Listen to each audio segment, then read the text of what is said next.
I want to talk to those men that believe that a woman must not work.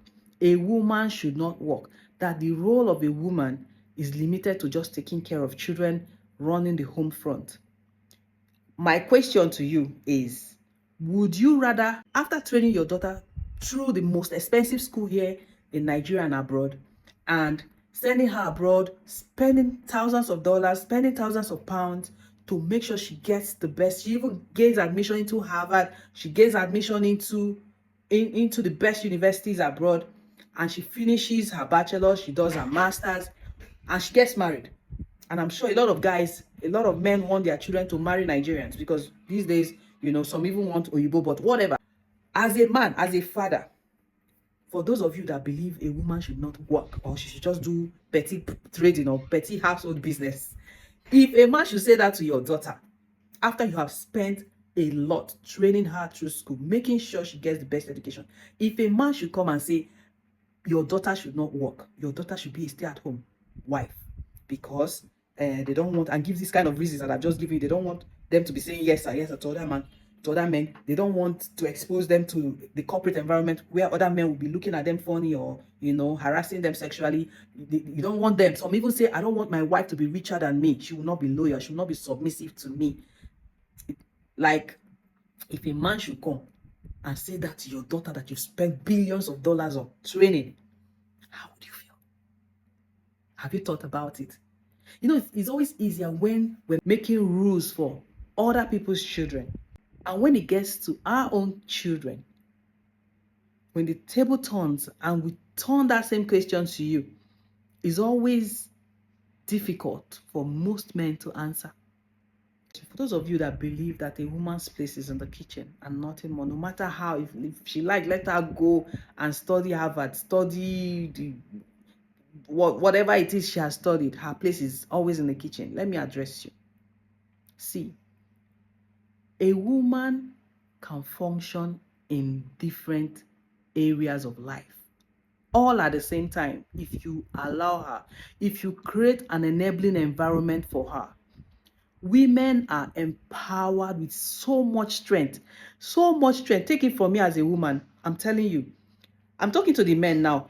Women, I don't know how God did it, but women, we are created with so much strength that a lot of you underrate the strength of a woman.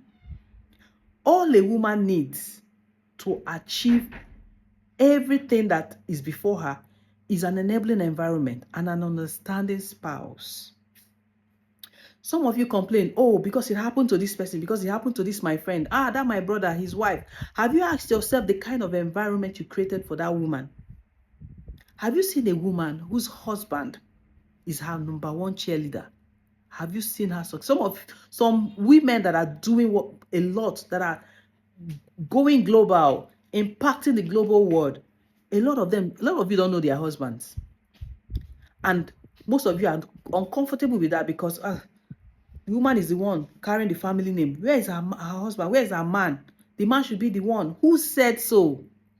Who said it has to be the man alone? Who said so? See, if you don't want another man to treat your daughter, if you don't want another man to treat your daughter wrongly, begin to see how you treat your wife. Do you give your wife that enabling environment? Do you give her wings to fly? Some of you are married to the most educated women that came out with first class, but if they ask you where your wife's certificate is and what she's doing with it, nothing. You've so tamed your wives and turned them into what they were not even before they married you. You are the one losing. Let me tell you, you are the one losing. The Bible says, iron sharpeneth iron. Most of the men that are doing excellently well today, both in politics, in business, and in other spheres of life, you will be surprised to know that it is their wives that give them that idea, the ideas that they are using to implement in their workplace, or that are push them and enable them, build them to the kind of men that they are today. Some of you, your wife cannot even contribute to your business ideas. I heard a story. Somebody posted a story on social media, about a man that has two shops. The wife is manning one, and he is manning the one across the road. That every payment that comes into the shop, every sales that the wife does in the shop where she is, she cannot handle cash. That every sales must go through electronic transfer or POS. He instructed the wife not to take cash, just so that he will be the one in charge of cash. And at the end of the day, after they've closed for business, instead of waiting for the wife or going to the other shop to know how the wife is doing and pick her, maybe for both of them to go home, he drives home alone, leaving the woman in the shop. The woman will not have transport back home. She cannot buy things on the road to cook or whatever. She can't even manage the money that she sold from. She doesn't even see the money, talk less of managing. And at the same time, when she gets home, he locks her outside because she gets home late, because she has to trek from their shop back to the house. You can see how some men reason.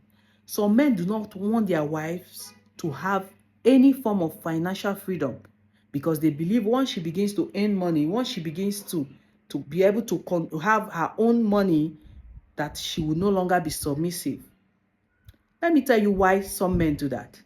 It stems out of low self-esteem, because you believe once the only reason you have that authority over your wife is because of the money you're giving her. No. When you love a woman and enable her to be herself, women have dreams, they have aspirations. When a woman finds a man that allows her, that listens to her dreams, even if they are stupid, gives them that enabling environment, that pushes them, go, you can make that, has that push, that gives them that push, you see the woman, even if she doesn't have 10 naira in her account, she'll be glowing. So how are you treating your wife? How are you treating that woman? How are you treating, because what you don't want to see another man do to your daughter, do not do it to your wife. If your wife went to school and she wants to work, let her work. If she wants to set up a business that is related to what she studied, let her be. Because at the end of the day, she wants to go into politics, enable her, encourage her. Because at the end of the day, it's your name. So what are you afraid of?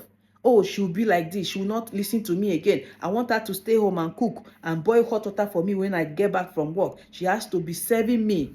That is not what a woman can do. Women, our head, we are wired to multitask. A woman can be doing 5 things at the same time, and she will do them excellently well. So stop limiting your wives, because you're the one losing. All right, bye. Think about it.